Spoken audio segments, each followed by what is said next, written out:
All right, welcome to The Explainer. Today, we're digging into one of the most persistent ideas out there, that age-old story of the tortured artist. You know, the idea that great genius and great tragedy always seem to go hand in hand. But what if it's not just some romantic myth? What if there's something real, something neurological going on? So, that leads us right to the big question for today. Is there an actual hidden neurological link between suffering and creative genius?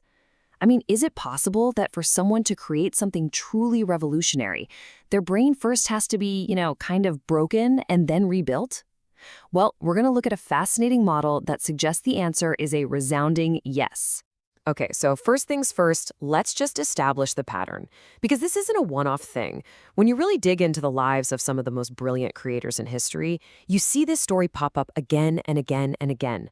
A huge personal crisis hits, and then, boom, a burst of incredible, game-changing work follows. To really get a handle on this, we're going to focus on one person in particular, the Iranian writer Sadegh Hedayat. If you've ever read his masterpiece, The Blind Owl, you know it is just haunting. It gets under your skin.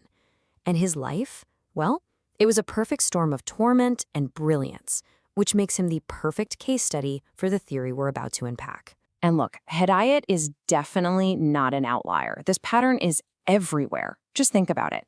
You've got Kafka. His tuberculosis diagnosis seems to literally pour onto the page in the Metamorphosis. Dostoevsky has this horrifying mock execution, and suddenly his work is grappling with deep existential dread. Van Gogh's most intense mental crises, they unleash this explosion of color and feeling that nobody had ever seen before. And Virginia Woolf, she channels her own personal losses into a revolutionary new style. The trigger's different every time, sickness, trauma, grief, but the effect is always the same, an incredible creative burst. It just happens way too often to be a coincidence, right? Which brings us right back to that big question. What if we can move beyond the romantic myth of the tortured artist? What if this pattern is actually a predictable, almost mechanical event happening inside the brain? Is there a model that can show us how a crisis can flip a switch and trigger a creative revolution? Well, to answer that, we need a framework. And the one we're looking at today is called the Brain Kinematics Model, or BKM for short. And it all starts with this one big idea.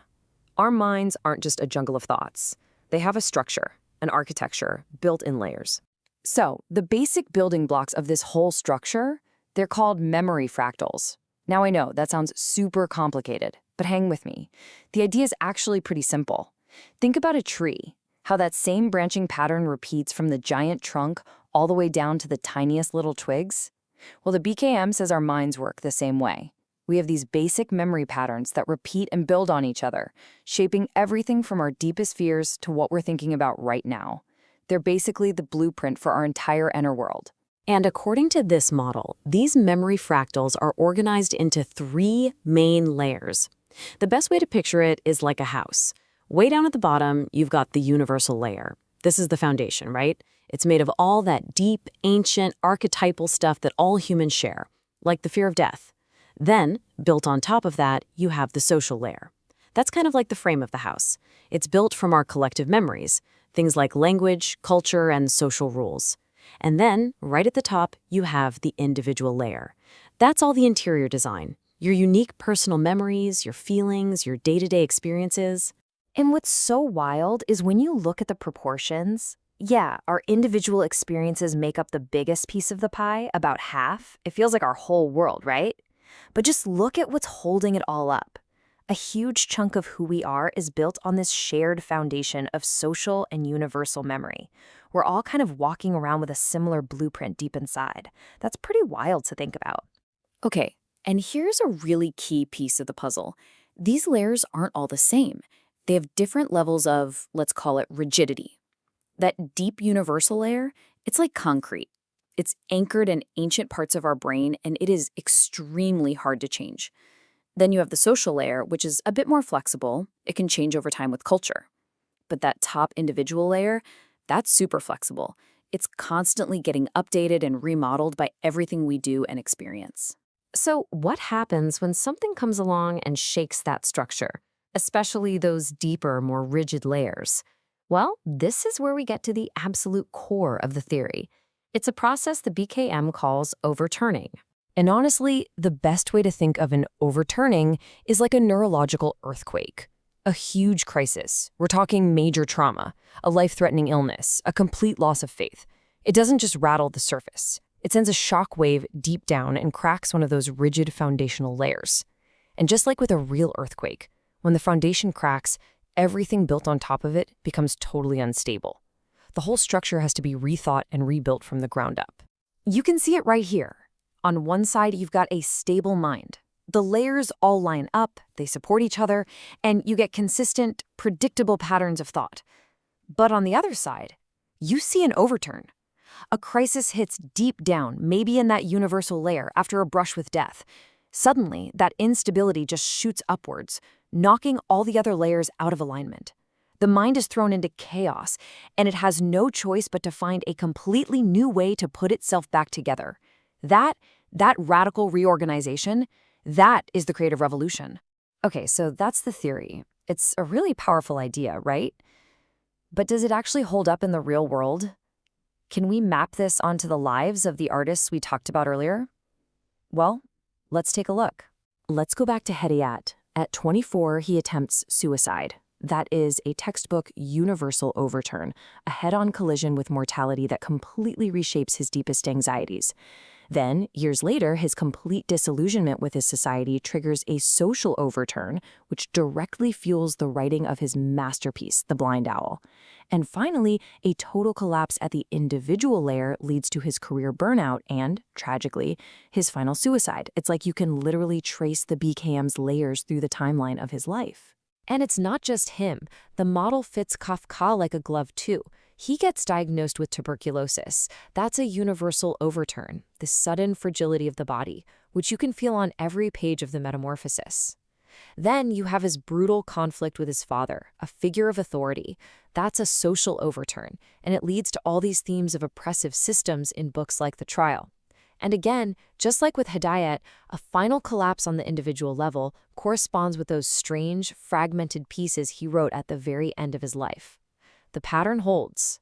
And get this, the source material even puts numbers on it.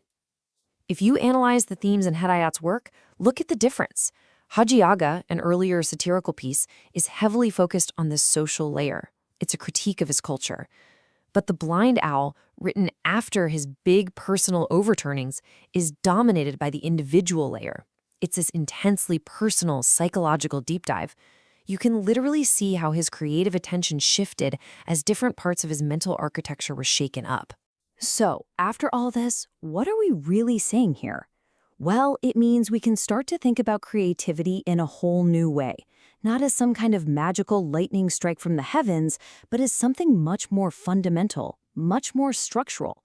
It's the byproduct of the mind painfully putting itself back together. When you look at these artists' lives, you can almost see a kind of predictable three-act play. Act 1, in their youth, is often a universal overturn, a trauma or illness that infuses their work with those big archetypical themes. Act 2, in midlife, is the social overturn. They clash with their culture, which fuels powerful critiques. And then Act 3, later in life, is a crisis on the individual level, which can lead to either a final collapse or, in some rare cases, a kind of transcendence. So here's the bottom line, the most important takeaway. Maybe, just maybe, profound creativity isn't a gift.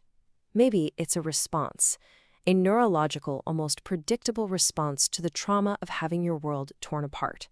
The genius that we stand back and admire might just be the beautiful, intricate scar left behind after the painful, revolutionary act of rebuilding the self. And that really leaves us with one final thought, something for you to take with you. This model isn't just for explaining long-dead artistic geniuses. We all have these layers, and we all go through our own overturnings, big and small, that force us to rethink everything. So the question for you is, what personal earthquakes have reshaped your world? And more importantly, what did you build in their wake?